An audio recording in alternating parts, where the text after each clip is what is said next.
Well, it's been quite a week in New York sports, hasn't it, ladies and gentlemen? The New York Knicks are done. Baseball rolls on. But as always, we're always looking for a little extra thing to find, squeeze a little bit of juice from the orange about what's going on with the New York Jets. So tonight, we're going to look at 5 games, non-division games that I think are going to go a long way in determining the success of the New York Jets season. So we're going to get into that. I got some Jets trivia for you guys. Maybe we'll spin the wheel tonight, but you know what the story is. It's Wednesday night. It's 6 p.m. and we are live.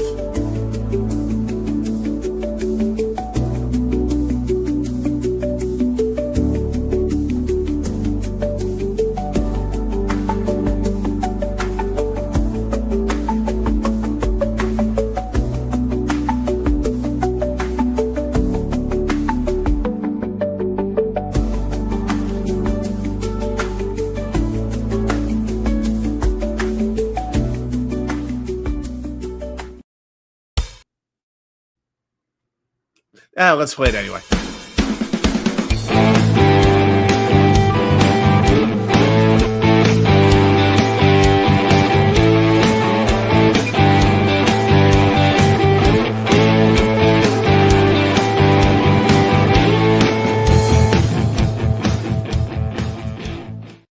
And well. Welcome everybody to New York Sports WickerMedia. I am your party host, Watts UK99.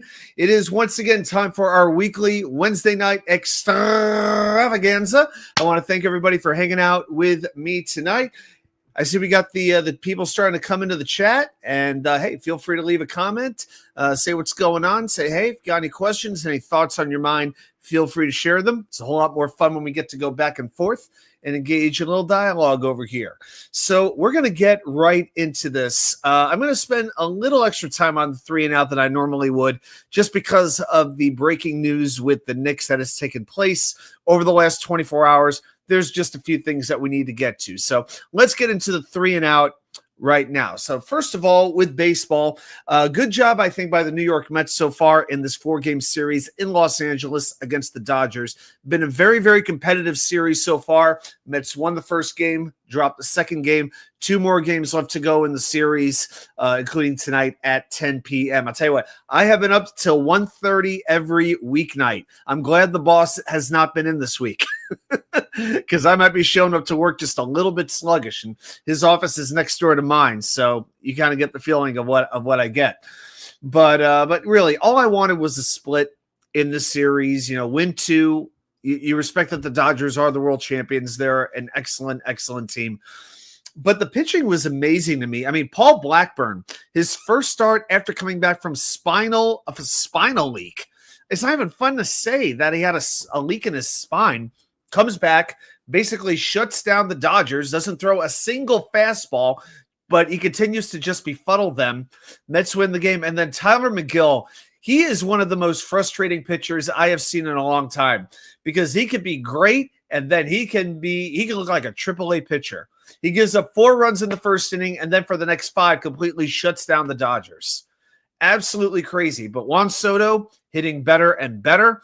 So I got to tell you, I feel pretty good about that. The one thing, this is going to be interesting. After this series, the Mets have a weekend series in Colorado. Now, Colorado at one point in this season, I believe, was 9-48.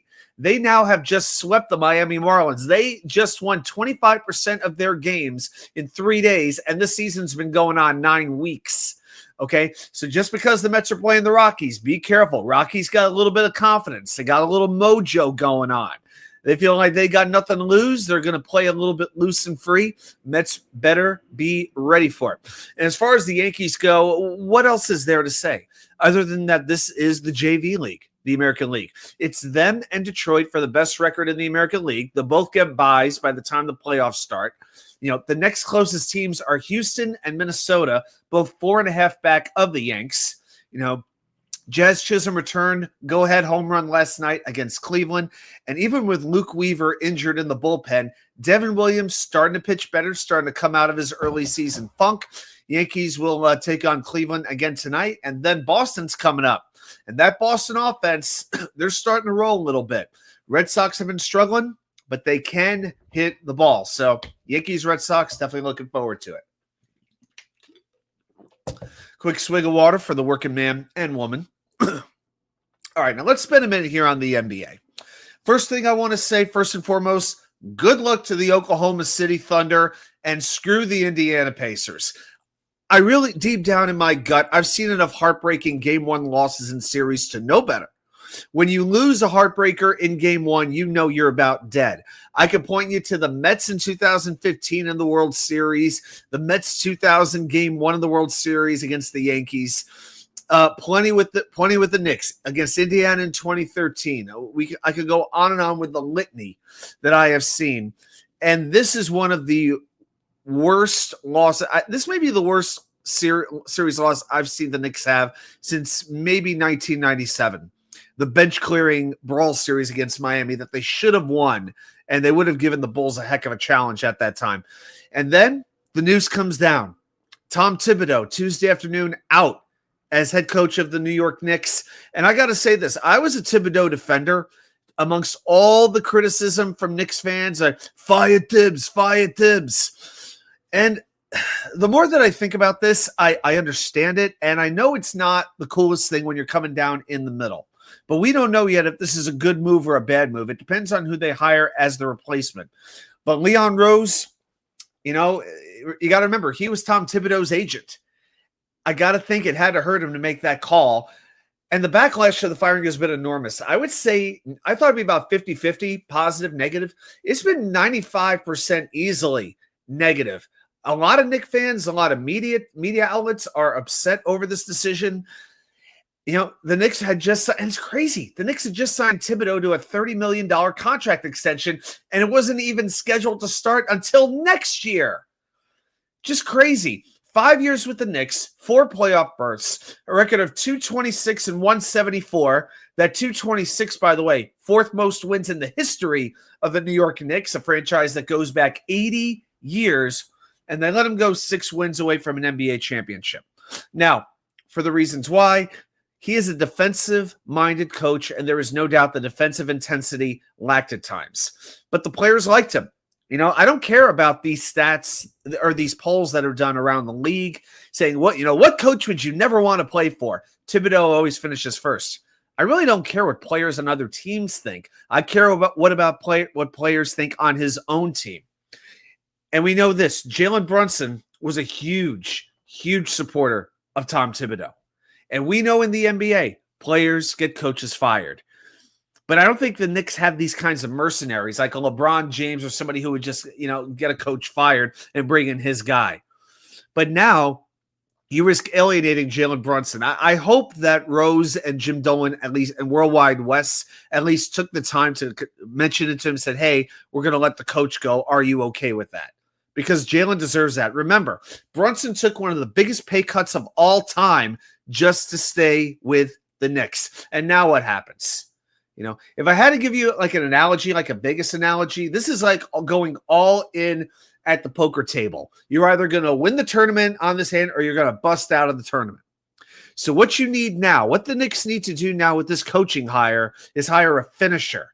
That means experience, like a Michael Malone, Johnny Bryant. Those two would make sense. Malone won an NBA title not that long ago with the Denver Nuggets. He's a New York kid. His father, Brendan Malone, was the Knicks assistant for years. Johnny Bryant, never been a head coach, but an up and rising star in the world of coaching and was an assistant under Thibodeau for years until he left to go to Cleveland before this season. And Cleveland only went on to win, 64 games? Or 68 games, I guess it was actually. Yeah, they just absolutely dominated. But now Bryant being talked about in the head coaching circles. The rumor was he was going to go to Phoenix and take their job. But news came down this afternoon. It is not going to happen. Phoenix hired the other Cleveland assistant. Jordan Ott is his name. So Bryant very much in play. I wouldn't take a first-time coach, except he has a lot of experience coaching these Knicks players. As far as the long shots, I would say Jay Wright and Dan Hurley. These are college coaches. Yes, Jay Wright was the Villanova coach. He knows Brunson, knows Bridges, knows Hart, knows these 3 players very well. But he has a very, very cushy TV job that he's very good at. Dan Hurley, every source I've seen today said he is absolutely not interested in leaving UConn. So I'm putting those to the side. The names that I'm hearing a lot about are Ime Udoka from Houston, Jason Kidd from Dallas. But if you hire one of them, you got to compensate the other team. Udoka in Houston and Kidd in Dallas. So then you're looking at coaches with experience who are available. And there's a couple. Mike Brown, Frank Vogel, I like him. Mike Budenholzer, former assistant under Greg Popovich. Monty Williams, Taylor Jenkins, even Jeff Van Gundy. There's talks about Jeff Van Gundy coming back. And you can make arguments for a lot of these coaches. I mean, Eric Spoelstra would be the dream from Miami, but he's under an 8-year, $120 million contract. And if you think for a second Pat Riley, that old prick, is going to let Spoelstra go so he can go coach the Knicks? What, are you kidding me? Oh my, elephants will tap dance on the moon before Eric Spoelstra gets to coach the Knicks. Okay. Let's see. I'm going to say a couple of quick hellos here. Father Abraham and his many sons are here. Hope you're having a good week, my friend. And we got Pa 2K99 here. Robert Bartolo. That's right. We call him Pa 2K99. Much strength and support to you. Rest in peace, Rummy. Yeah. Good dog, lived almost 17 years. That's a heck of a run for a dog. So, yeah. Yeah, I'm here for you. Chat's here for you too. So appreciate you coming by. It's good to see you here. All right. So I look at the Knicks roster. What do they really need? They need an outside shooter. That is one thing I need to see on this roster. Too many inconsistent nights of shooting the three. And with the draft, people talk about how the Knicks have no draft capital. Well, they have a second-round pick this year. Next year, they've got 2 1s and 2 second-round picks. But for this year, you're looking at free agency. Now, it would be great to get Dante DiVincenzo back, get the Villanova 4 together. But you need that kind of player. Outside shooting, defending the transition, toughness. If there's a way to get him back, you have to look to do that. I don't know if it's realistic. So we will see what winds up happening here. I do expect the Knicks are going to have a hire by the end of next week. If they don't have a hire by next Friday, June 13th, I will be very surprised. But I think Tom Thibodeau, by far and away the best coach the Knicks have had in a quarter century. It would have been nice if it had worked out, but at 67 years old, from what I hear, it's kind of hard to change. You don't change habits all that well. Okay, so let's talk a little New York Jets football. So everybody, you know what to do. Say it loud, say it proud, and let it go. That's what's going on. Jets, Jets. So I got a few things here to talk about as OTAs drag on. This is the last week of optional OTAs. Remember, next week is mandatory OTAs. So a couple of things that I want to talk about before we get into the main content tonight. So a few random Jets things. I want to talk about Jedrick Wills. And the reason why I want to talk about the right tackle from Cleveland, why am I bringing this up? Well, when you go back to our free agency preview, I had thought Wills would have been a very, very good target for the Jets to plug in at right tackle after Morgan Moses left in free agency for the New England Patriots. He was used, I felt, out of position, used as a left tackle by Cleveland. It didn't work out, got benched, and he hit free agency. And I thought, sign Jedrick Wills on a prove-it deal for 1 year. It makes sense. Well, as it turns out, he is expected to sit out all season to rehab his knee. He has drawn interest from multiple teams, but right now, Wills does not think that he can be at his best for this season. And also, now that the Jets have drafted Armand Membu in the first round, you can't expect that Wills is a matchup for the Jets anymore. So I just wanted to follow up on that. Hassan Reddick. Every time I talk about Hassan Reddick, I got to show this picture of him in the freaking kimono in Japan while he was holding out from the Jets. And the picture on the right, it's not a coincidence that I put that one there. You know this, right? So he is right now missing OTAs for Tampa Bay. Should anybody be surprised? Hassan, never change, buddy. Tampa Bay, he's your problem. Actually, I want to spend a second on Bryce Huff, who got traded to San Francisco. So he now, after signing with Philadelphia in free agency on a very rich 3-year contract, didn't work out at all. He now gets traded for a mid-round pick, reunites with Robert Saleh. You know, the move just never, ever worked out. And hey, what can I say? Maybe JD knew. Again, Joe Douglas knew what he was doing. And then on June 2nd, it was cap savings day. So at that point, the post-June 1st cuts were official. And on June 2nd, the Jets reaped the rewards of the cap savings. So the Jets gained $13.5 million due to the post-June 1st releases of C.J. Mosley and Aaron Rodgers. So here's the catch, though.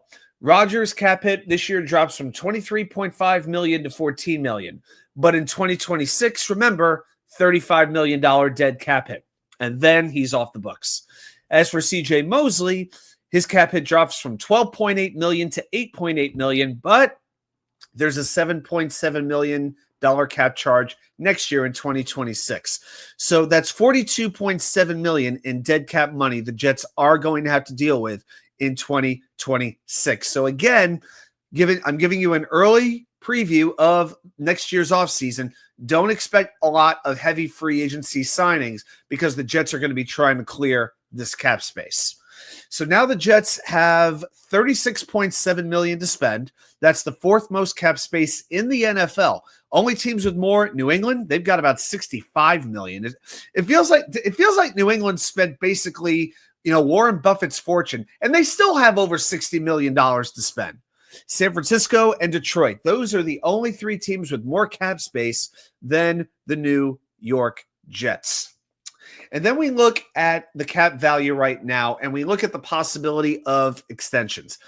Sauce Gardner counts only $10.6 million against the cap this year. Garrett Wilson, $6.5 million against the cap. You talk about bargains. Absolutely unbelievable. And with this extra cap space, it now behooves you to work on extensions for these two marquee players. Now, I want to spend a minute on what Aaron Glenn said here. I'm going to take this. I'm going to remove that. Actually, let's put this back up. A couple of updates on practice. Aaron Glenn, I looked at a couple of things that he has said in these press conferences. One of the quotes that stood out, he said, the players are okay with criticism. And that's important because if you're not a coachable player, natural talent will only take you so far. And if you're not coachable, if you don't have the right attitude, you're not going to get a lot of playing time, especially under this coaching staff. I can assure you. So the fact that these guys are appearing to be coachable, I'm encouraged by that. What else? All the Jets quarterbacks are wearing GoPros, so little portable helmet cams this summer. And what it's doing is it's capturing audio and video of every snap they take. So Charles London, the Jets quarterback coach, addressed it. It's going to allow the coaches and the players to review the communication at the line of scrimmage pre-snap. And also it will show their eyes, where their eyes are going on certain plays. It's an easy way to see how the quarterback is reading the play, how they're reading the defense, and where are their eyes going in terms of where do they want to throw the ball. Sounds like a very good teaching tool. Another thing the staff is doing on offense, they're emphasizing perimeter blocking by the wide receivers. And if you're going to have a big-time run game, which the Jets are going to need to do to have any kind of a season, you got to block with more than just the offensive line. As a matter of fact, last year, they had 45 rushes of 10 yards or more. That's it. And they were 24th in the league. 45 think about that. 17 games in a year. That's less than 3 runs per game of 10 yards or more. I'm not talking 20. I'm just talking 10 yards. And this is not exactly the Dallas Cowboys running back room. Sorry, Pa2K99, I had to say it. But when you look at Breece Hall, Braylon Allen, Isaiah Davis, there's some real talent in that running back room. But if they're running into the freaking Great Wall of China every play, you're not making a whole lot of yards there. Not unless your name is like Jerome Bettis or Jim Brown. It's not going to happen. And I've got to address Malachi Corley, and the news on him does not seem encouraging. Aaron Glenn has been asked about him actually multiple times this week since Corley has not been participating. Turns out he has some kind of undisclosed injury. Don't know the details of it. Glenn has made it clear he wants to use Corley in the offense. He wants to get the ball in Corley's hands. There is a plan for him. They have seen what he did well in college. So even when Aaron Glenn was in Detroit, when Tanner Engstrand was in Detroit, they knew Corley had some talent. But he's hurt, and it's a cliche, but Aaron Glenn said it today in the press conference. You can't make the club in the tub. So I don't know where Malachi's head is right now, but I know he's got to get back on the field, and he better be ready to go next week or he's going to be in a lot of trouble. His roster spot is anything but guaranteed. As far as Mason Taylor goes, he's getting himself open. Aaron Glenn said he is doing an outstanding job, and he pointed out the blocking in the run game, and you know that was music to my ears. Again, this is without any pads on. That's important. Oh, we got a little extra turnout coming into the chat. Welcome aboard, guys. I have a feeling somebody's show might have just ended. But I appreciate it. So with Jeremy Ruckert, Aaron Glenn has spoken with him on where he needs to get better. So you know that was a very extensive conversation. That conversation might have taken about 12 hours if you're going to talk to Jeremy Ruckert about where he can get better. But blocking is key, and we're excited about this offensive line as Jet fans. But remember something, guys, and we're going to talk about this as we get into certain games here on the schedule.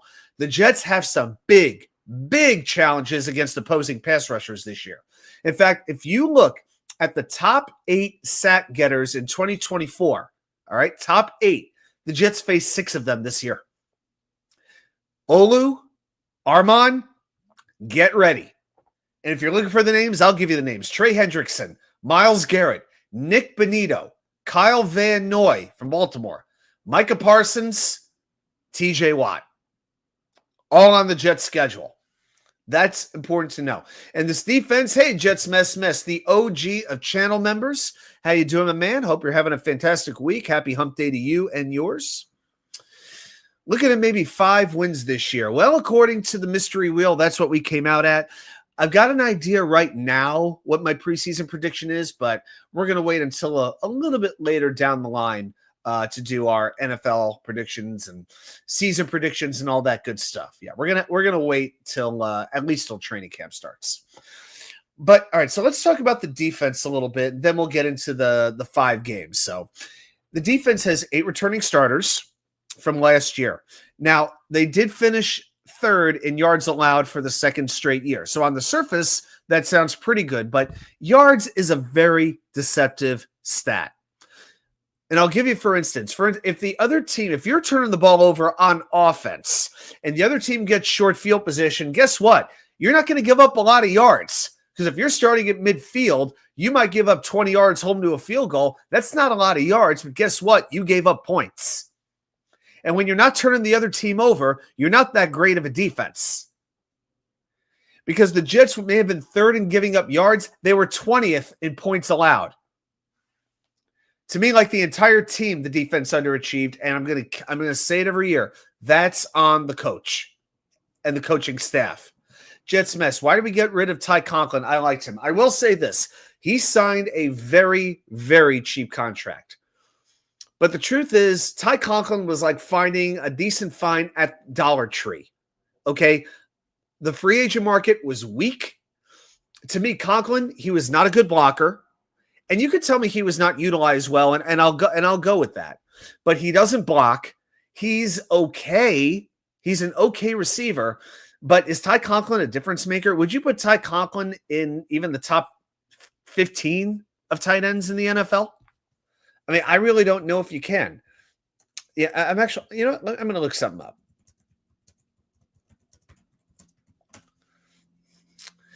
All right, so if you look at, see how far I can go with this. If we look at receiving yards by tight ends last year, Ty Conklin's not even in the top 25. Okay, guys like Isaiah Likely, Austin Hooper, Will Dissly, Cade Otton, guys like that. Ty Conklin he's not even a top 20. Yeah, if you look at that, he's at yards. He's not even a top 25. If you go by receptions, yeah, again, not even in the top 25 there as well. And how many touchdowns did he have? He didn't have many touchdowns either. I know he didn't score much. So, yeah. So I don't even think, he may have had 1 touchdown last year, maybe. So, yeah, Ty Conklin to me is very, very replaceable. And I'm at the point where, give Mason Taylor every opportunity. Jets mess. He's better than Ruckert and Yeboah. Well, Yeboah's not here anymore, for one thing. Is he better than Ruckert? Probably, but Conklin is older. And I think the Jets still want to give Ruckert a chance. And again, I think guys like Conklin are a dime a dozen. A dime a dozen. Mason Taylor will have every opportunity to be the starter. If Conklin was here, that might slow his development a little bit. I just thought he was distinctly average. And his blocking is not that good either. I'm sorry. And he's just, I think the ratings, out of, what was it, 80, I think it was 77 blocking tight ends. He was like 65, 66. He's okay at a lot of things, but not really that good at anything. That's, hey, he's got a great head of hair and he's got a hot wife. That's what I got for you. So, Jet Mess, I totally respect what you're saying, but, I had no desire to bring Ty Conklin back. I was hoping they would, I knew the free agency market was weak. Like Juwan Johnson from New Orleans was about the best of the bunch until Evan Ingram got cut loose. Denver signed him. But I was hoping they might make a trade for like a Dallas Goedert or a Mark Andrews. Didn't work out that way. But the tight end position is getting better. I mean, we talk about how many difference-making tight ends are there. Like, Kelsey, Andrews, like guys like that. Now you add Sam Laporta. Now you add Tyler Kraft, guys like that. Dalton Kincaid. Hunter Henry has been very good. Cade Otton is very quietly consistent for Tampa Bay. So to me, the tight end position is actually getting better and better. And that is something I would like to see. When was the last time the Jets had a true difference maker at tight end? Yeah, Dustin Keller was fine for a few years until he got hurt. Mickey Schuler was fine for, way back when. He was good, made a couple of Pro Bowls. But Mason Taylor is going to be relied on to make a difference. When you have one legitimate wide receiver on your roster, which the Jets have in Garrett Wilson, you need a couple of legitimate weapons at receiver. And when I say that, I'm including tight end. I'm even including running back. Garrett can do it. Brees can do it if he solves his case to the dropsies. Ty Conklin was not going to be that. And again, Jets tight ends were not coached well at all. By the offensive coordinator, by the tight end coach. Absolutely true. With a new coaching staff, let's see what Rucker can do. Let's see what Stone Smart can do. And heck, let's even see what Zach Kuntz can do. Why not? So I'm willing to roll the dice on players who have higher ceilings. So that's kind of my thought as far as that goes. But going back to the defense, there was a longtime NFL coach who studied the Jets. It was kept anonymous. Got this on ESPN. They had all the talent in the world, but they never played that way.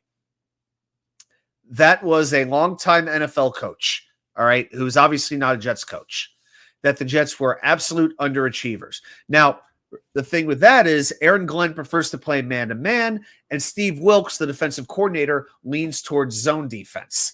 Now, Wilks has said there'll be a collaboration of their schemes, meaning we don't know what they're going to be playing, okay? But I can tell you this, they'll be a lot more aggressive than they were because the Jets rarely blitzed under Robert Saleh. You knew what was coming every time. It was not a mental game with Saleh like it was with, say, Rex Ryan. It was about, what's coming, stop us. We're going to send 4. We got 4 great pass rushers. We're going to rush the passer, and we're going to keep 7 back in coverage, and you try to beat that. It was a defense that was predicated on playing with the lead. And the Jets had so many issues at quarterback over the years, whether it was Zach's ineptitude, Aaron Rodgers' injury, that rarely happened. I understood the concept on how the Jets thought they would win games. It just didn't materialize. But a couple of standouts on defense that I want to highlight. Rashad Weaver, the free agent that the Jets brought in from Tennessee at defensive end. He has had multiple sacks this week, one against Justin Fields, one against Tyrod Taylor. Supposedly has looked really, really good. Hey, any depth we can get from defensive end, I'm all for it. Quincy Williams. Aaron Glenn seems very invested in Quincy Williams. So apparently AG called up Quincy after he got hired, and they had a 90-minute phone conversation, and AG said, hey, there's more things. Good as you are, you can be even better. And here's what you can do to fix that. And I'm excited about that. Aaron Glenn with that personal attention, investing in the players he wants to invest in. And remember, Quincy's contract is coming up after next year. Sounds like that's somebody the Jets want to hold on to. Reports on Brandon Stevens. Pretty encouraging as well at cornerback. Supposedly he's been covering Garrett Wilson a couple of times, and he's done a good job at staying with him. Malachi Moore. Told you I like that pick. Safety. Diving interception off Brady Cook. And everything I'm seeing, the quarterbacks are not, especially Brady Cook, the undrafted free agent, not looking too accurate with his passing placement. So we'll see what happens when the games actually start. But I said when I did my very early prediction on the roster, I said, don't be surprised if the Jets take just Justin Fields and Tyrod Taylor quarterback. They stick with two quarterbacks. And I still am leaning that way. See, a few extra people have popped into the chat. Hey, feel free to say hello. Got any questions? Got any thoughts? Feel free to throw them down in there. All right, we'll get into the main content here in next. Just want to mention real quick before we do that. I actually posted 2 new videos of a brand new thing that I'm doing. I don't know how many of you ever been on Sporkle, but it's a quiz website. They've got quizzes there about everything. Quizzes about geography, music, sports, religion, word puzzles, all kinds of cool things. So you can go there and just take these quizzes. So I have been taking a couple of Jets quizzes, been posting me playing them live, and posting that. I put the link to the quiz in the description so you can play along. And then, see how you do compared to how I did, and we can have a little bit of fun there. So if you like that, let me know. If you have a quiz you want me to play, do that. I might do more quizzes than just the Jets because, it's a fun thing to do. I like giving you guys trivia. Now I'm giving trivia to myself and everybody else. So it's kind of a fun thing that we're doing. All right, let's get into the main content. The top 5 make or break games. And again, I'm going non-divisional here. I'm leaving out the 6 games against the Bills, Dolphins, and Patriots. And I'm not ranking these 5 through 1. I'm just going in schedule order. All right, so let's start with week 1. The home opener against the Pittsburgh Steelers. And let's leave out Aaron Rodgers, okay? People are going to make a bigger deal out of that game than it is because of the potential Rodgers return to MetLife Stadium. And of course, it's the home opener, and I know you always want to get off to a good start. Half the teams are 1-0, half the teams are 0-1, and you want to get that 0 to the left of the dash out of there as quickly as possible. You want that first win taken care of. But more than that, the Steelers are a team that are just always in the mix. There's 4 things you can count on in this life: death, taxes, the Jets aggravating you, and the Steelers finishing at 500 or better. The last time the Steelers finished under 500, 2003. I was graduating college.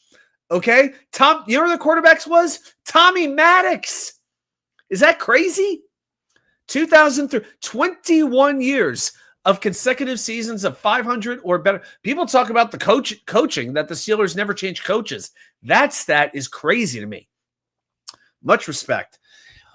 But this could also come down to an AFC tiebreaker situation. The Steelers are sort of in that middle of the range. They got a lot of questions at quarterback, but they got a lot of other things going for them that are pretty good.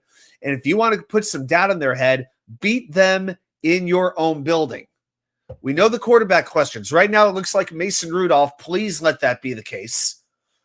Their offensive line is very unproven. Broderick Jones, yes, the Broderick Jones, Isaac Seumalo, and then you got a lot of youth after that. Zach Frazier at center, Mason McCormick at right guard, and Troy Fontenot at right tackle. Very young, very unproven. Okay, so if the Jets can get a pass rush going on a very young offensive line, that's super encouraging. But on defense, you have an excellent pass rush with TJ Watt and Alex Highsmith. Linebackers, very formidable. Patrick Queen, the former Raven. Peyton Wilson, an inside linebacker, who I like a lot. And the secondary looks good. If it's a veteran-laden secondary. Darius Slay went over there. Joey Porter Jr.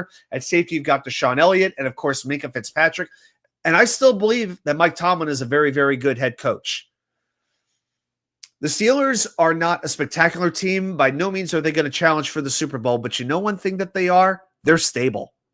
They're stable. They're reliable. They're consistent. They are everything that the Jets are not. Okay? So if the Jets want to make a statement, go out there week one with a new head coach, a new quarterback in front of your fan base that is going to be dying for hope, dying for optimism, dying for 6 days of happiness, and take that game. Let's see if they can do it. So then you move on. I'm going to skip ahead to week 6 against the Denver Broncos. Now, brand new bottle, by the way. Brand new blender bottle. Thank you, Optimum Nutrition. I wish they'd send it to me, but that's okay. So Denver, this, of course, is the international game at Tottenham Spur. Yeah, going to be a bloody brilliant game. So I wanted to mention this game for a couple of reasons. So it's always a different deal for a first-time head coach when you go international. You deal with the different schedule. You deal with that neutral field. And some coaches never really figure that out, how to not only deal with that game, but the game coming back from the international game schedule. We know the Jets were terrible at this, coming off buys, off international games under Robert Saleh. And, of course, we all know last year the Jets came into that game 2-1. Fresh off an absolute ass whipping of the New England Patriots. Little did we know that would be the highlight of the season. And then they go in to MetLife Stadium, hosting Denver. What's in the bottle? No, just water. Just good old-fashioned filtered H2O out of the Brita pitcher. So just good old school water. So The thing with Denver is we know what happened last year. An absolute heartbreaker, losing it 10-9. I could still see the 50-yard kickoff, Greg Zuerlein's foot sailing wide right. Walking out of Raleigh Sport Pub in Cary, North Carolina, and knowing deep down this season's about to turn into an absolute sea of heartbreak. And then, lo and behold, what happens next week? The Jets go play Minnesota internationally, mind you. They lose. And on it went from there. But Bo Nix is in his second year as Denver quarterback. I look at this roster. There is not a lot of change. You've added R.J. Harvey and Audric Estime, a very young 1-2 punch at running back. I like Estime, actually, last year, coming out of Notre Dame at running back. You had Evan Engram at tight end. That's a nice addition. Now, Ingram's play has been slipping a little bit the last year or two, but we know Sean Payton loves to use tight ends. He'll find a way to use them. But just about everything else on this roster, the Broncos have kept. They have a lot of hype, but that defense is pretty much the same. JFM, Nick Benito, Jonathan Cooper, Patrick Surtain, Riley Dixon, all those guys on defense, Alex Singleton, they're all still there. So the thing is, the Broncos have a lot of hype coming into this year. A lot of people are thinking they could be around maybe the 5 seed, right behind. Maybe they'll even challenge Kansas City for the AFC West. But can they handle that? Can they handle that? And remember, the 2 games before this one against the Jets, they've got Cincinnati at home on Monday Night Football, national spotlight game. Then they go to Philadelphia. 2 tough games in a row before they face us. So keep that in mind. I was at the Circa for that game. Oh, for the Jets-Broncos game. Yep, Sea of Heartbreak, actually. Yeah, by Don Gibson. Yes, yes, guys, we're talking country from the late 50s, I believe. Yes, I heard it on XM radio on Willie's Roadhouse. Okay. I heard Johnny Cash's version, but Don Gibson, excellent songwriter. Okay, there's your random old 60-year-old country music tidbit of the night. If you ever go on Jeopardy, thank me later. All right, on to the third game. Let's go to week 8 at Cincinnati. We just mentioned Cincinnati. So how does this defense fare against Joe Burrow, Jamar Chase, Brown, the running back, Chase Brown, T. Higgins, Mike Gesicki? How do they deal with the challenge of stopping Trey Hendrickson, who has 35 sacks in the last 2 years? Now, I know people say you can't carry over momentum from one year to another, but remember with the Bengals, they lost 4 of their first 5 games last year, all of them by 6 points or less. They basically buried themselves with close losses. And then they went on to win their last 5 games of last season. They've missed the playoffs the last 2 years. I pretty much am behind. I've always been a bit of a Bengals stan for the last couple of years. I'm bullish on them, but I think Joe Burrow is a top 3 quarterback in the NFL. Plus, you're going into the jungle, which is never easy. Now, does the defense have the talent to contain that Cincinnati offense? They just may. They just may. We know Sauce and MC2 are capable. This is a game where you really need that second cornerback, whether it's Brandon Stevens, whether it's AZ Thomas. You need somebody there to contain both wide receivers. Why did we skip over the Cowboys? Because I don't consider that a make or break game. That's basically why. And again, I'm focusing primarily on AFC teams, not NFC teams. When you factor in tiebreakers, conference tiebreakers, all of that matters. So there is a method to my madness, believe it or not. Don't believe the hype. But Pot2K99, thank you very much. The Cincinnati game coming out of the bye. The next game is actually coming out of the bye. I take that back. So Cincinnati, then the bye, and then home against the Cleveland Browns. Now, you might be saying to yourself, well, wait, Cleveland sucks. What are we talking about here? Yes, most people think Cleveland will be terrible and be maybe a bottom 3 team in the NFL.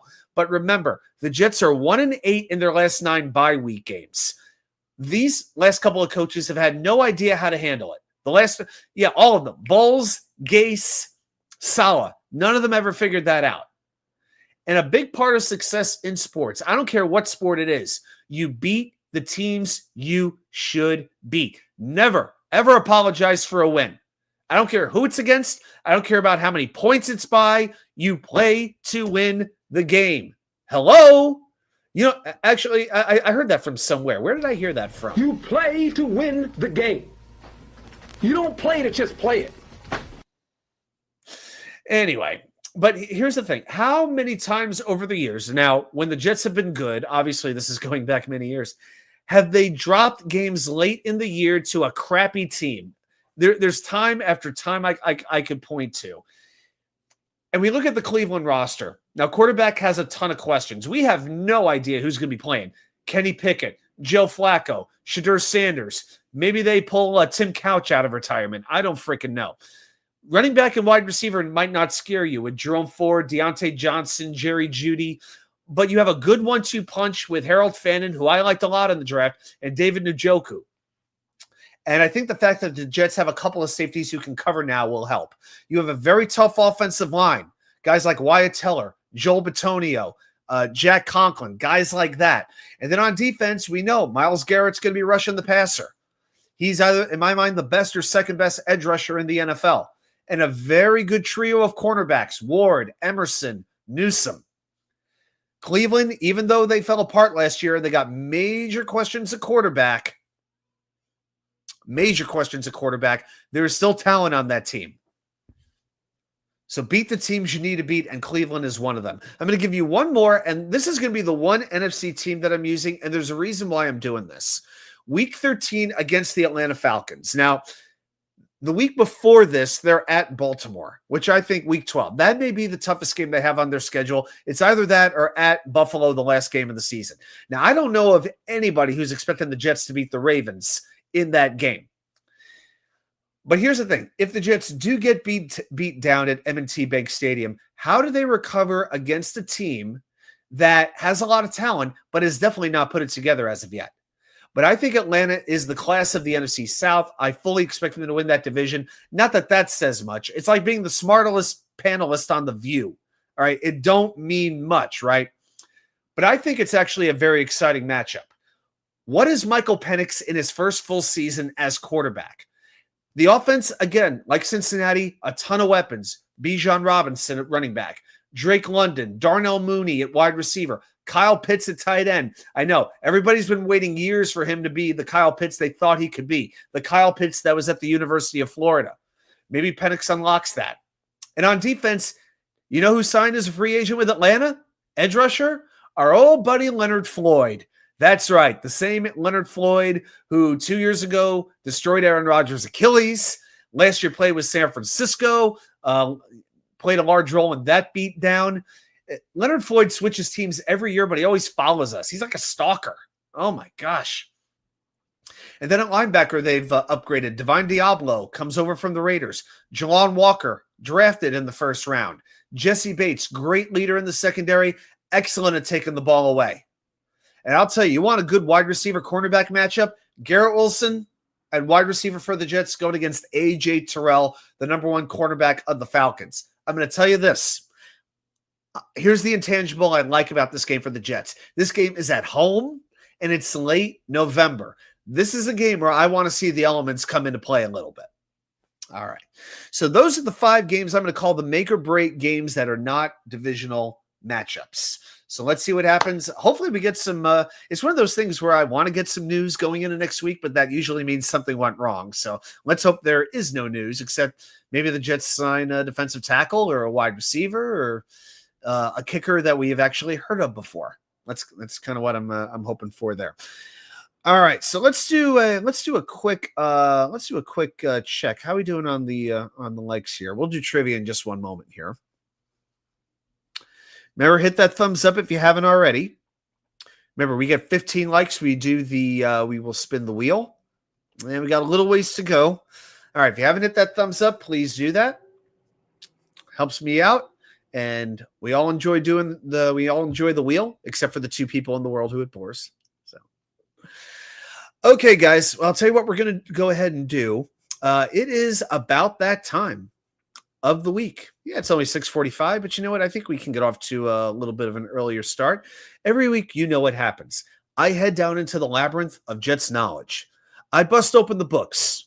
I pull open the websites. I dust off the Encyclopedia Britannica. And I, Watsu-K99, challenge you, the most loyal fans of the most loyal fan base in all of the NFL. Just how much do you know about your New York Jets? So if you're ready, let's play Jets Trivia.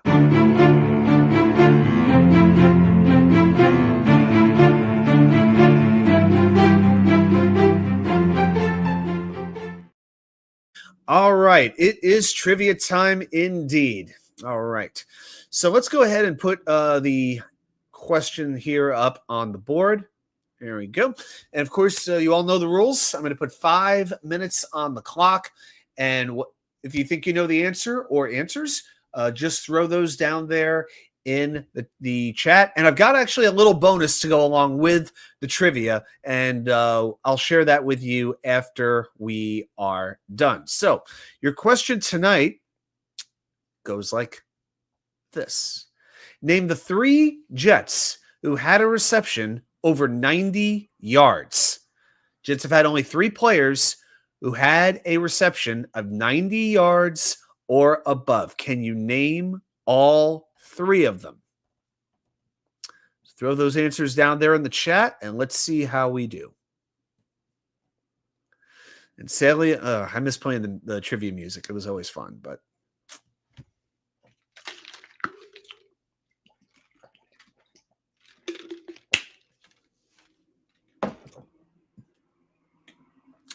okay, Jets Mess says, let's see. He says, Wayne Krebet. How about Wayne Krebet? Afraid not. Don Maynard, Harlan Abraham says, how about Don Maynard? Afraid not. No. Leon Washington? No, not Leon Washington. Hey, David D., how are you doing? Lavernius Coles. How about Coles? Afraid not. Good guesses so far, but none of them are correct. Jersey Gene. Oh, hey, Eddie, how you doing? So he goes with, let's see, Ward, Edwards, and Key. Okay, so which Ward is he referring to? Braylon Edwards and Keyshawn Johnson. Yeti, help me. Dedrick Ward. Yeti. Okay, so here's the story.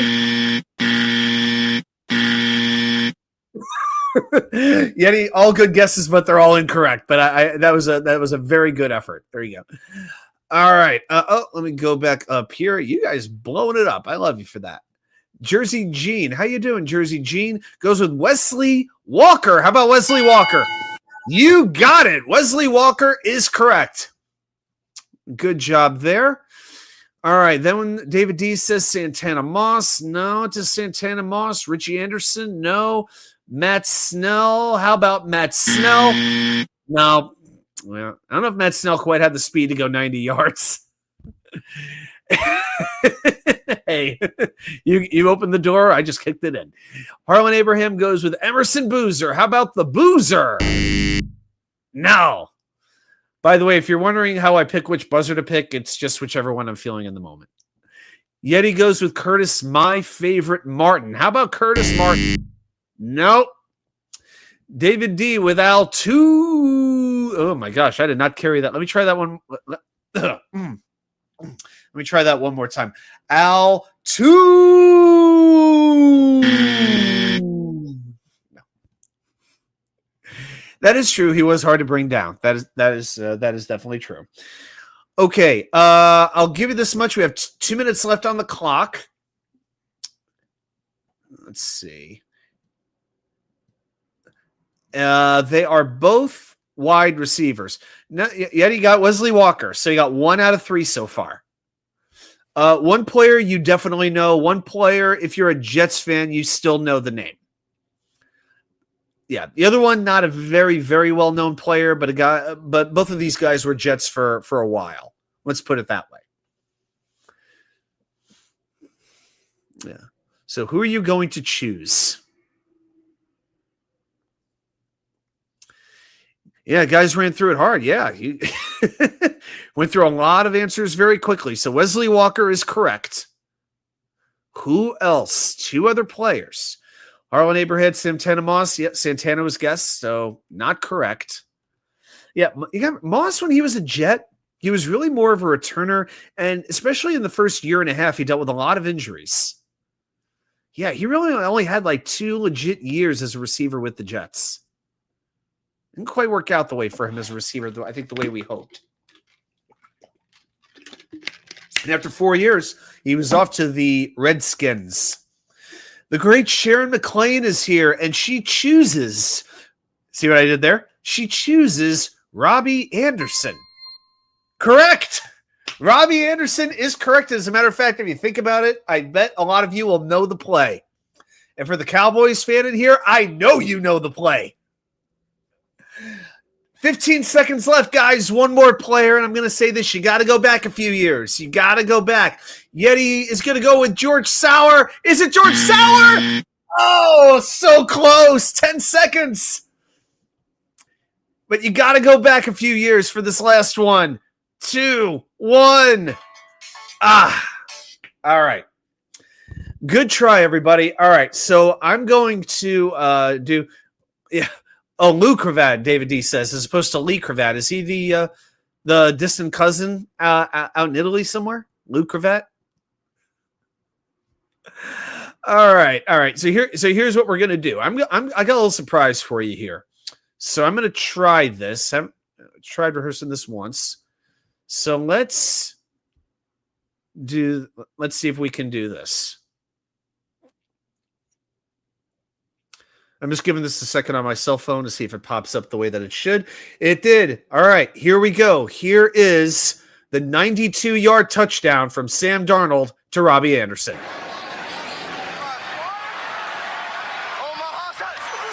Omaha. Take the belt and go deep. Anderson's out there. This is going to go the distance. 92 yards. Darnold to Anderson. Look how thrilled Adam Gase was. Incredible. There's no big play to speak of all season. And do they break Look, Vincent Smith out there, wide receiver. Holy hell. Anderson's been open all year. It's just been hard to get him the ball. Here he is, the double move on 24, Awuzie. And watch Awuzie slide up, throw this ball away from Jeff Heath, the safety, by a foot or a yard there. And you see how explosive Robbie Anderson is. All right, so that's one. And I'm going to show you one other one. Jewelry and once we get through the Jewel Recycle ad. So that was the Robbie one.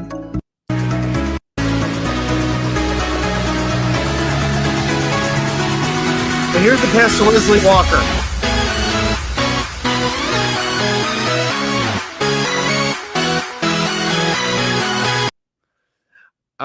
So let's stop sharing. There we go.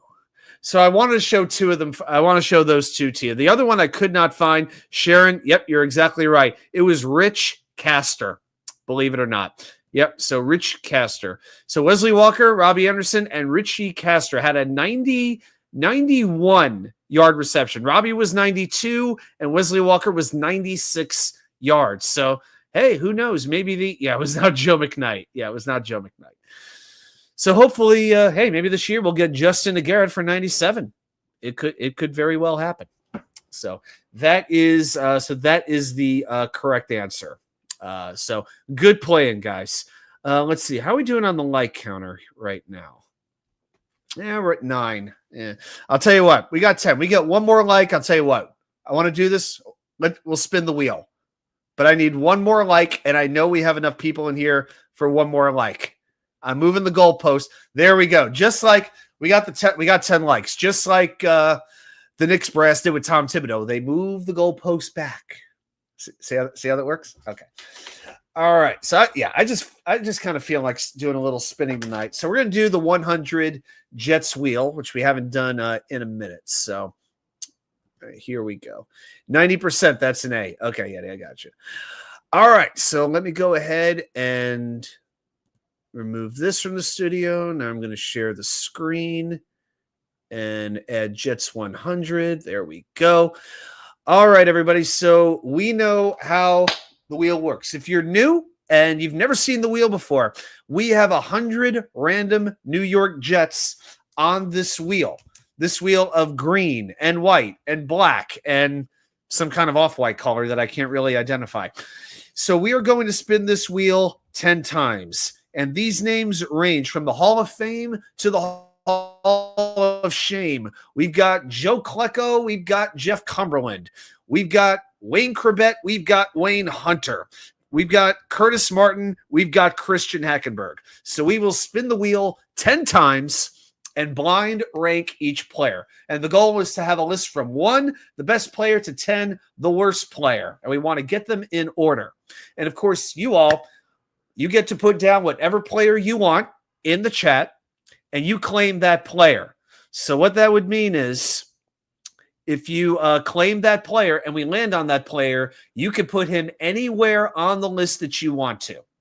It's all up to you. So we're going to go ahead and spin. We will see how we do. So everybody start putting your guesses down there in the chat. And after a moment, I'll go ahead and count down and we will start spinning. And of course, there are a few spaces on this wheel that can throw the whole thing into absolute chaos. Absolute chaos. All right. So I'll give everybody a moment or two there.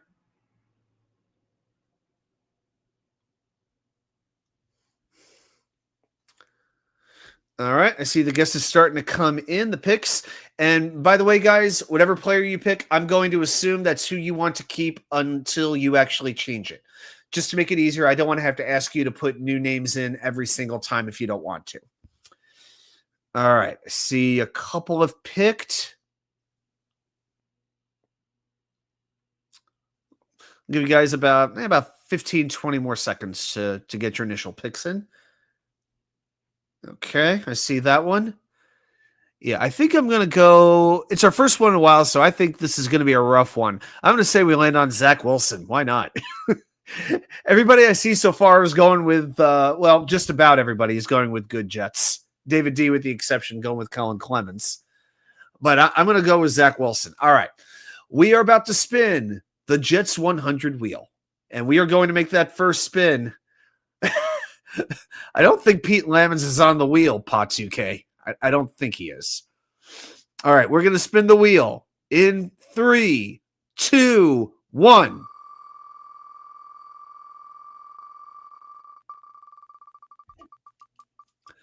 And it comes to a stop on, oh, geez, Braden freaking Mann, the Super Bowl winning punter from the Philadelphia Eagles. Wow. I'm going to turn that. Can I turn that? I'm going to turn that chime off. We don't need that chime there. All right, Braden Mann. We're going to rank him on 1 to 10. Yeti, stop making guys up, David. Making up Kellen Clemens. All right, Braden Mann had a few years as a Jet, was drafted in the 6th round, was supposed to be the best punter coming out of college at the time. Did not exactly work out. Jets let him go, goes on to Philadelphia, wins the Super Bowl, as it so often goes. Yeah, he was a Jet 3 years. Yeah. Actually, his rookie year, 2020, he had 82 punts. That was the most of any punter in the league. But didn't have the hang time that he needed to have. Yeti says save the 10. 8.5. Harlan goes with an 8. Yeah, I would not go bottom of the barrel here, but I would go low because, guys, we know some of the players on this list are 10s all the way. And I don't mean the good kinds of 10s. Okay. Jets mess, a little more kind. He's going with the 7. I think right now 8 is winning out here. Give you just give you a few more seconds here to get your final votes in.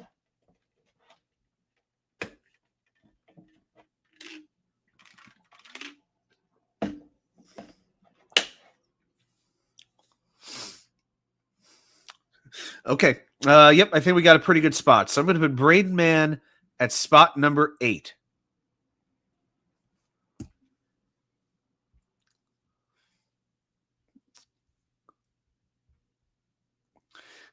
And I'll throw it in the chat there too, so it's easier to keep track.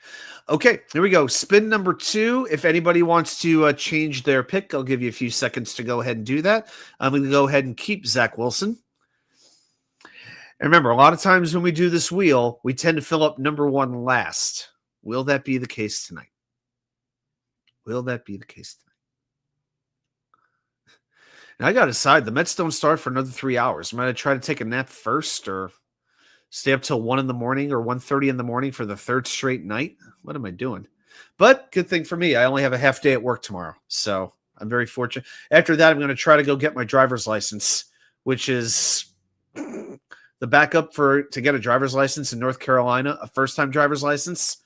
Insane. It's insane. They are so far behind.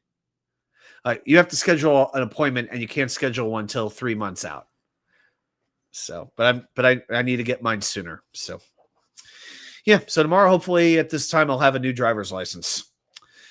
Okay, Stanley Cup final. Yep, that's going on tonight. Yep, it's too soon. Too soon. Speaking of which, the Winter Classic tickets for Rangers Panthers went on sale today, starting at $200. They're playing it at Lone Depot Park where the Marlins play, so that's going to be the first time in history that stadium will be full. All right, let's go to spin number 2 in 3, 2, 1. Spin.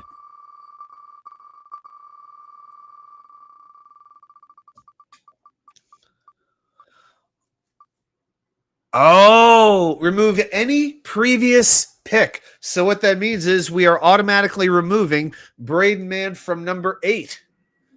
See, I told you, the wheel can get a little bit screwy sometimes, and there we go. So Braden Mann, actually, you know what?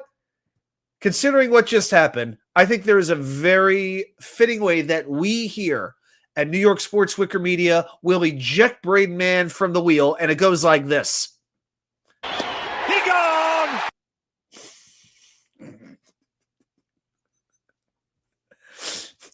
Oh boy.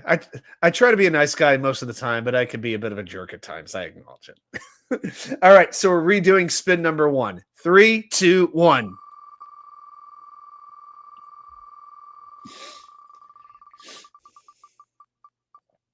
And we land on Leon Washington. Yes, definitely one of the most popular Jets, and up until recently, a coach with us as well. Yeah, definitely I don't know if I would say a beloved Jet. I don't think he would ever get put in the Ring of Honor, but a mid-round pick that worked out about as well as you could have asked. Played only 4 years with the Jets, but it felt like a lot more.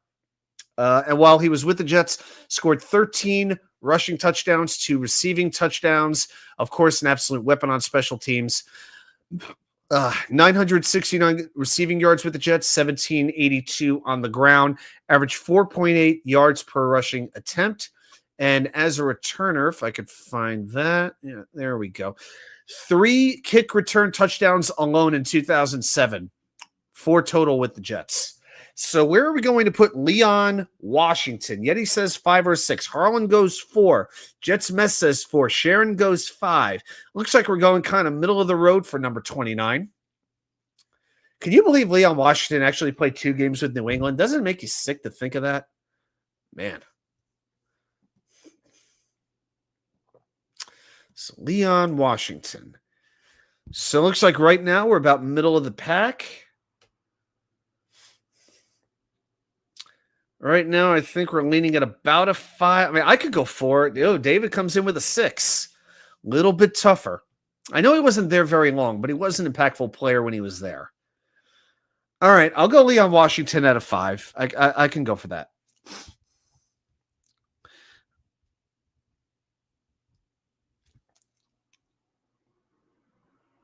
All right, so 5, Leon. There we go. All right, let's go to spin number 2 for the second time. All right, so if anybody wants to change your pick, I'll give you about 15, 20 seconds to do that. Yeah, I think right now, let's see, who do we have? Yeti has Chad Pennington, David D has Kellen Clemens, Sharon McLean has Curtis Martin, Harlan Abraham has Joe Klecko, Potsu KD9 has a non-existent Pete Lamons.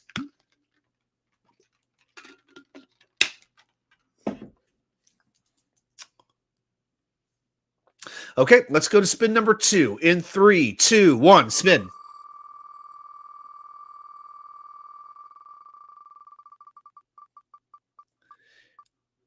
Almost a repeat, but not quite. Instead, we land on one of the greatest wide receivers to ever play the game out of the great state of Texas, number 13, Hall of Famer, jersey retired, the man who, when he got a Super Bowl bonus, said he wanted to receive it in dimes because he wanted to feel it, wanted to feel all of it.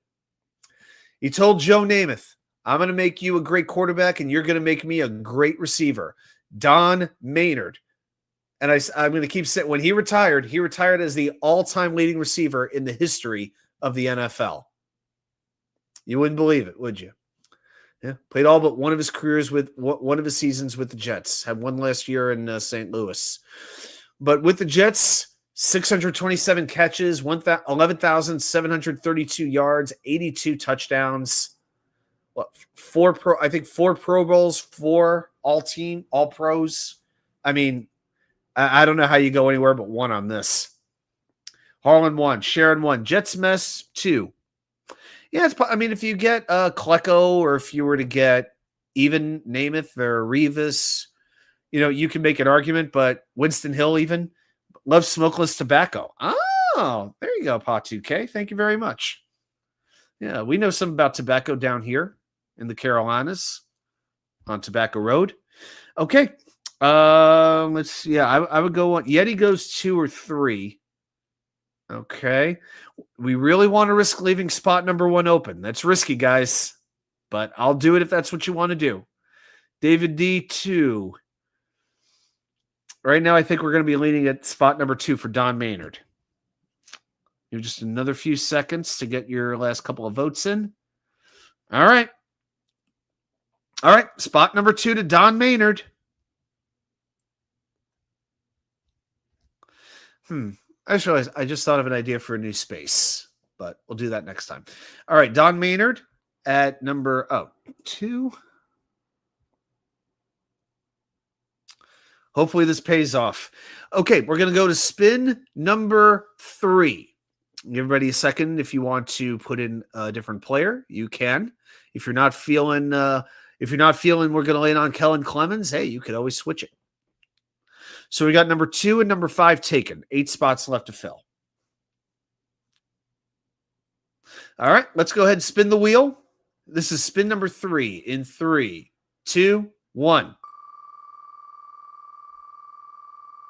Gaylord Perry owned a tobacco farm. Did he spit on the tobacco? And it's Altude from the University of Wisconsin. Very, very good player. Sadly, was drafted ahead of Jerry Rice, but we won't hold that against the Jets, of course. No. 8 years with the Jets, 517 catches, 6,605 yards, 31 touchdowns, 2 All-Pros, 3 Pro Bowls. Obviously, career cut very, very short due to concussion issues in the middle of the 1992 season. Just 29 years old. God bless him. All right, so we got 2 and 5 taken. So are we going to put Al Toon above Leon Washington in spot 3 or 4? I mean, I don't know if you could put him above Don Maynard. I don't think you can do that. So we go in spot 3 or 4 for Al Toon? Are we going a little bit lower?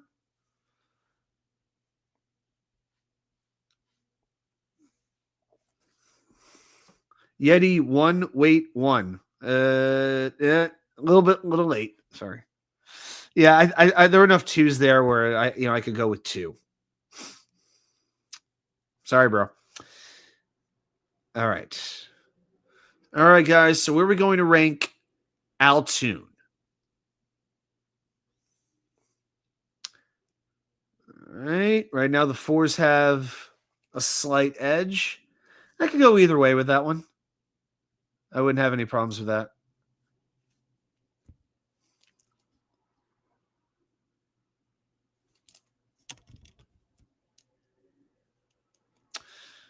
Okay, give everybody a moment or two.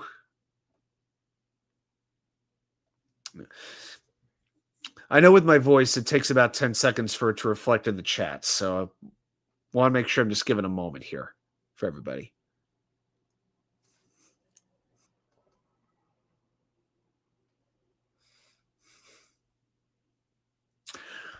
All right, right now it looks like Al Toon's going to be at number 4. All right, that's where he is.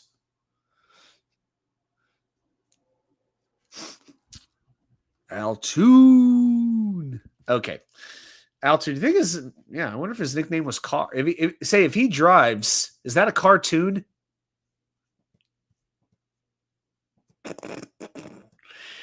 Cartoon, right? Yeah. That's so bad even Patu K99 is rolling his eyes, but I think he appreciates it. Anyway. All right, let's go to spin number 4. Spin number 4. All right, here we go. Let's spin the wheel. In 3. I know. Sadly, I just thought of that one too. But all right, here we go. 3, 2, 1, spin.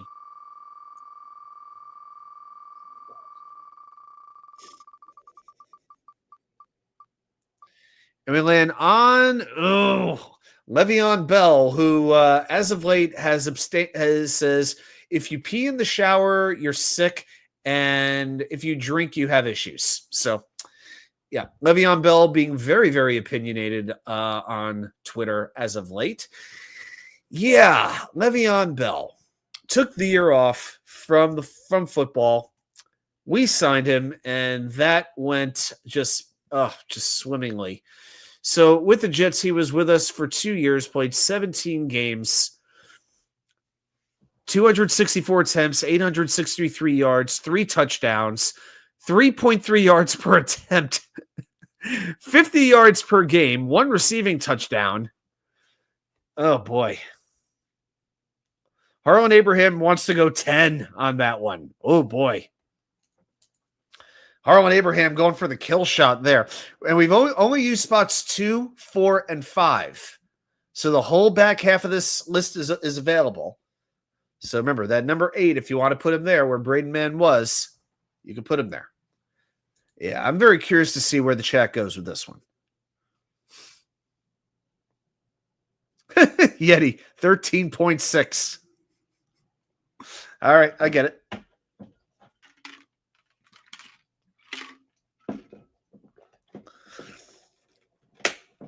And he went on to play, from the time he was with the Jets, he played in the league 2019 with the Jets. 2020, he was with the Jets and the Chiefs. 2021, he was with Baltimore and Tampa Bay. 4 teams in 2 seasons. After playing 5 straight years with Pittsburgh. With 3 Pro Bowls, 3 All-Pros.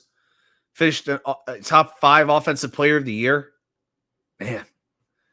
9 also means thumbs down. Okay. All right, chat. Looks like we're leaning towards putting Le'Veon Bell at the bottom of the list. David D wants to go 9. All right. Anybody who wants to rescue Le'Veon and keep him out of the basement, you're going to have to go ahead and chime in, because right now, I think we're leaning to. I think Sharon's voting for it. 9 also means thumbs down. Oh, okay. I think Sharon's going 9. So it looks like we got a couple of. Looks like 10s and 9s are even right now. So we can go either way there.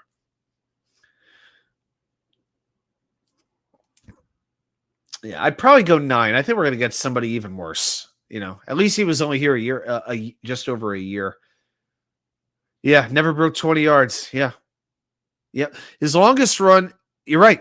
He had a 19-yard run with the Jets in his first year. That was it. So 19 yards he had. There you go. Yeah.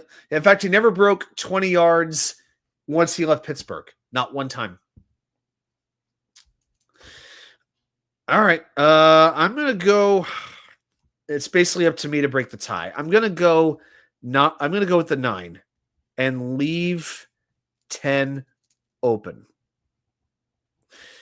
The great Nick Shine is here. How you doing, the man? Definitely check out Nick's show. You never know what kind of shenanigans are going to happen when Nick is at the wheel. So, yeah, but the ever slim and trim Shiner is here. Hey, it's like I said wheel, and he appears. He's like Joe Hendry. Okay, so all right, so we're gonna go Le'Veon at number 9. So just to do a quick recap, we've got Don Maynard at 2, Al Toon at 4, Leon Washington at 5, Le'Veon Bell at 9. So remaining, we have spots 1, 3, 6, 7, 8, and 10.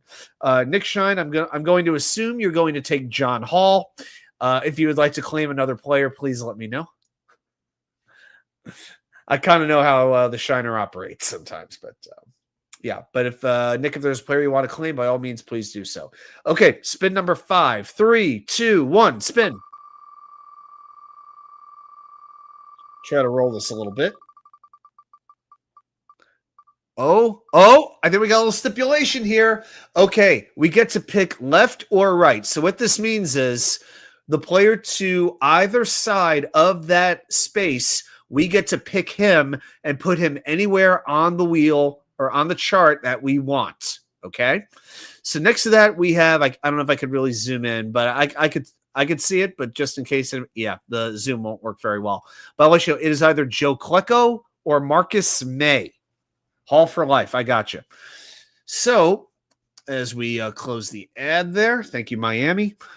So we could put Joe Klecko on this list, or we could put Marcus May on this list. So guys, put down which player you want and what number you want to put him at. Joe Klecko or Marcus May. I have a very strong feeling I know where this is going to end. Klecko for 1. I kind of had a suspicion. Yeah. Nick, 9 pounds away from my goal. Maybe I'll start running with you. Well, I'll tell you what. Next week, I'm starting a new running program. My goal is for the first time to run a 10-mile race at the end of August. Now so I'll be running a little slower than I normally do.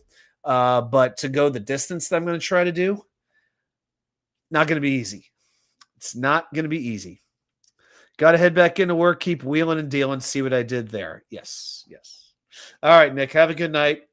Godspeed, brother. All right. Harlan Abraham, Klecko at 1. Yeah, I'm pretty sure we're in universal agreement on this. Let's use Joe Klecko and let's put him at number 1. So I think next time we do the wheel, I'll do a shuffle on it so that with the pick left or right, it'll have different players next to it. Okay. All right. So Joe Klecko at number 1, where he belongs and deserves to be. So for those going for Don Maynard at 2, you all were very smart tonight. All right, so we've got 1, 2, 4, 5, and 9 taken. We're halfway home. We've got 3, 6, 7, 8, and 10 left to fill. So we need some crappy Jets is what we need. We need some bad Jets. Jets who give us indigestion, who give us gastric system attacks. Here we go. Let's spin the wheel. In 3. Hello, Braden from New Zealand. How you doing, man? We should give boxing a go. Great for body and mind. Yep, well, you got to pay for it. I've done a little kickboxing, and it is fun. But I agree. It is fun. Harlan says Maynard should be number one. Hey, totally fine making that argument, but you can make the argument either way. I'll say it's interchangeable. I'm okay with where we are. 3, 2, 1. And Braden, if there's a player you'd like to claim so that you get to pick where he goes on the wheel if we land on him, Braden, go ahead and throw that in the chat. All right, here we go. This is spin number 6, ladies and gentlemen.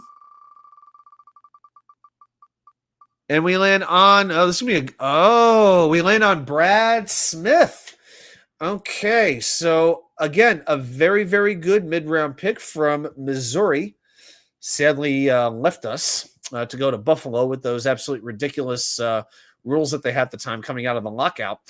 But, yep, I was there in the building in Indianapolis when he threw that long touchdown to Braylon Edwards. Remember a bunch of kick return touchdowns, the one where he lost his shoe. I think that was against Pittsburgh, if I remember correctly. But with the Jets, 5 years there, 98 ran 98 times, 767 yards, 2 touchdowns. Receiving, 64 catches, 557 yards, 2 touchdowns as well. If you go to the returning game, he threw a few passes. He only threw a few passes, but he had that one fantastic pass in the AFC Championship game. That kick return touchdown, 106 yards. Had 3 kick return touchdowns with the Jets. So I love Smith is 5 left. I'm sorry. So, okay, here's what we have left. 3, 6, 7, 8, and 10. So you can put Brad Smith anywhere there. Personally, I could not put him at 3. I could not put him at 10. To me, you got to put him between Leon Washington and Le'Veon Bell. To me, he's 6, 7, or 8. It just depends where you want to put him. All right, right now, 6 is kind of leaning it. Yes, Yeti, I'm guessing you're going to want to put him at 6 since you wanted to put him at 5, I'm assuming. All right. Everybody, moment here. Smith played every position. Okay, 6. Yeah, he did. He was that Swiss Army knife, like a better Cordell Stewart, right?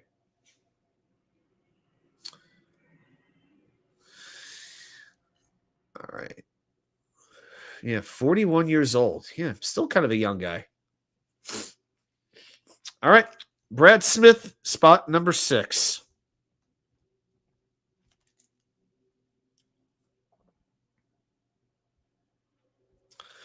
All right, so here's what we got. So here's what we have so far.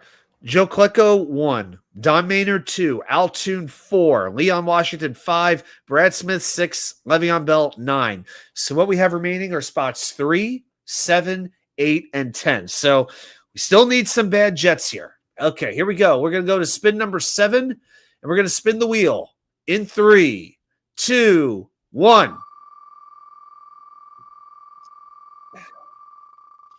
Shoulder is not good.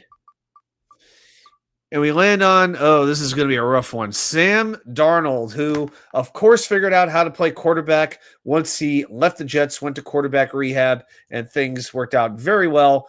And he signed a big, big contract with Seattle this offseason. So many great memories of Sam Darnold, whether it's seeing ghosts, whether it's contracting mono. Did have some good moments in the 3 years he had with the Jets, but still, at the end of the day, he went 13-25 with gangrene. Let's see, completed 59.8% of his passes, 45 touchdowns, 39 interceptions. Ay, good Lord. 4 game-winning drives, 3 fourth-quarter comebacks, was sacked 98 times. Again, I still say it's a situation where they just did not put him in a position to succeed. He did what he could with what he had to work with. I guess everybody does. But, yeah, he was thrown into the fire, and he just did not know how to handle it. So could be higher, but so inconsistent, with us. Yeah, he was.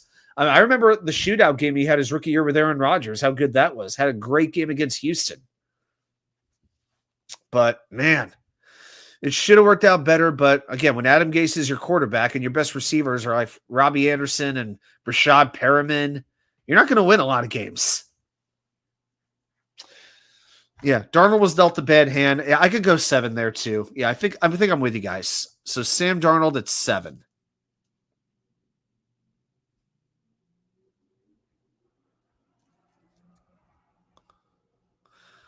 All right, so remaining, we've got 3 spots to fill, 3, 8, and 10. So we got some good variety there. So we're looking for a very good jet, a very jet, and a stinko jet. Those are the 3 things that we're looking for here. Yep. There you go, Sharon. I got you. All right, 3 spins left. Here we go. This is spin number 8 in 3, 2, 1.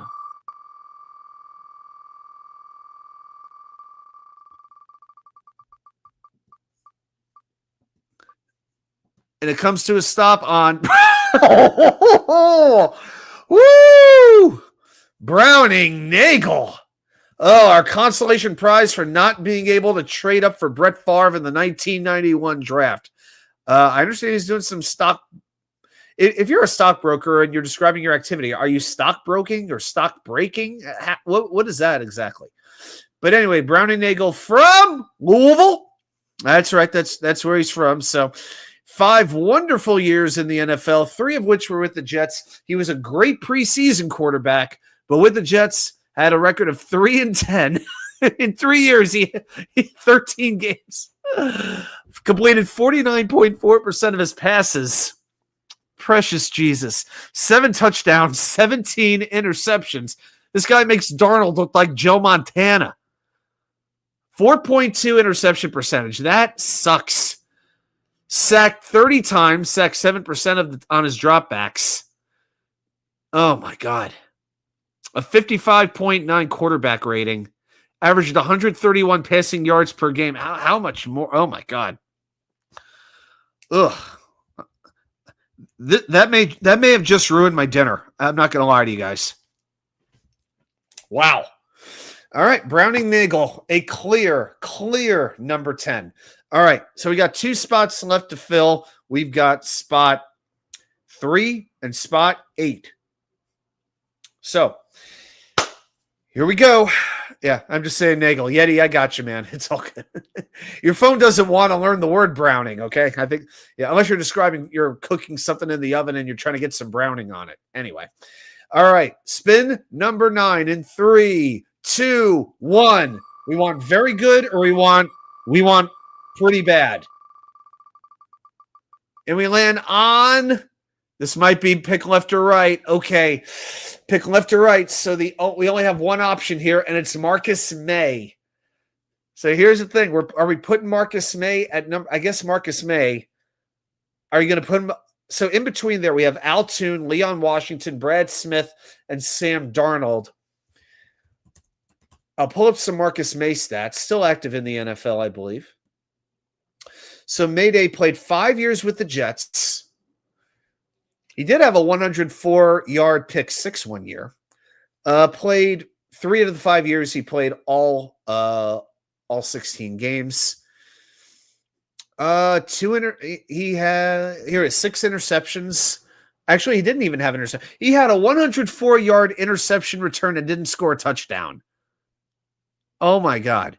24 passes defense. That's pretty good. 4 forced fumbles, 3.5 sacks for safety. Not bad. 3 quarterback hits. I mean, a good productive player. This is where I wish we had a 5 or a 6 spot. Yeti, he's an 8, but that's gone. Yeti, 8's open.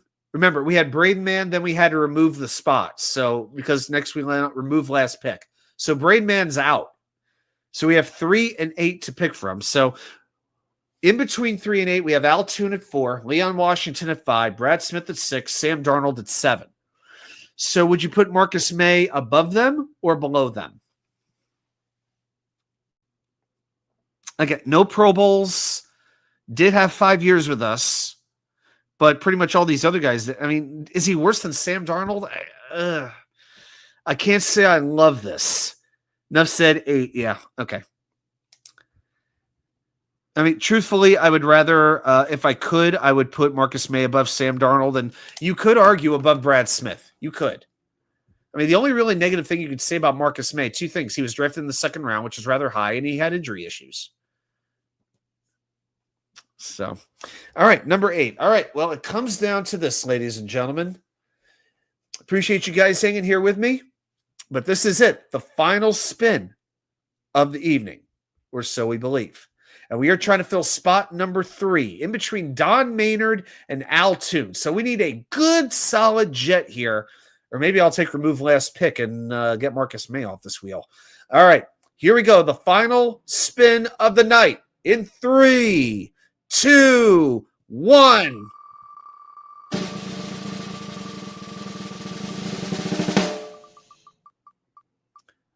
Oh, keep going. Please keep going. I thought we were going to land on Stephen Hill. Instead, we land on Freeman McNeil. Very, very good running back for a long time with Gang Green.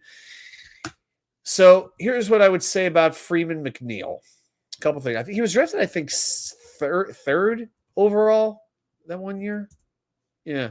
1981 to 1992. I believe spent his whole career with the Jets. Yep, he did. So in his 12-year career with the Jets, 1,798 attempts, 8,074 yards, crossed 1,000 yards twice. In 1982, he had a league-high 786 yards. Remember, that was shortened by the strike. 38 touchdowns, but never more than 6 in a season. His longest run ever was 69 yards. How about that? 5.2 yards per carry in 82 was the league high.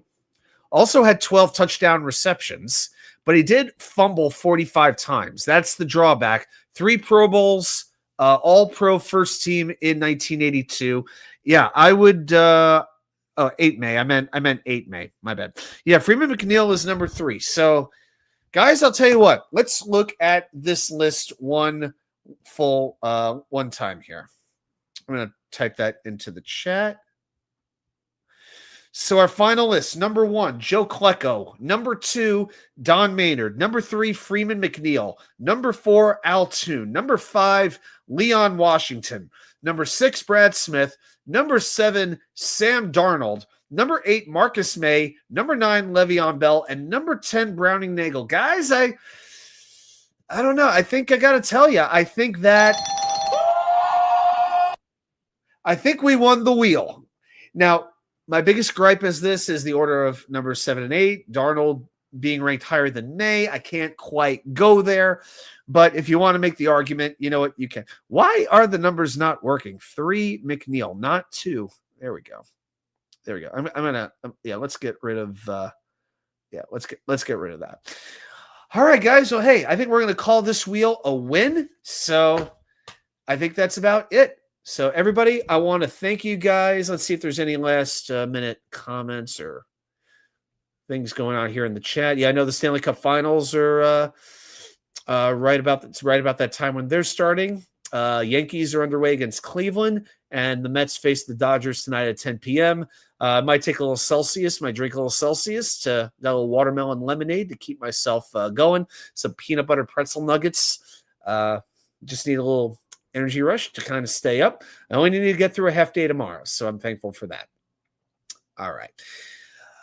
Okay, everybody. Well, I want to thank you as always for hanging out with me. Hope you had fun. I try to make it fun, educational, all that kind of stuff every single week. If you enjoy this channel, share it with a friend. Hit that thumbs up. Do all that good stuff to help share. It means a whole lot. Everybody, enjoy the rest of your week, and I will see you right back here with more content from you know where. The Wicker Chair. Have a good night, everybody.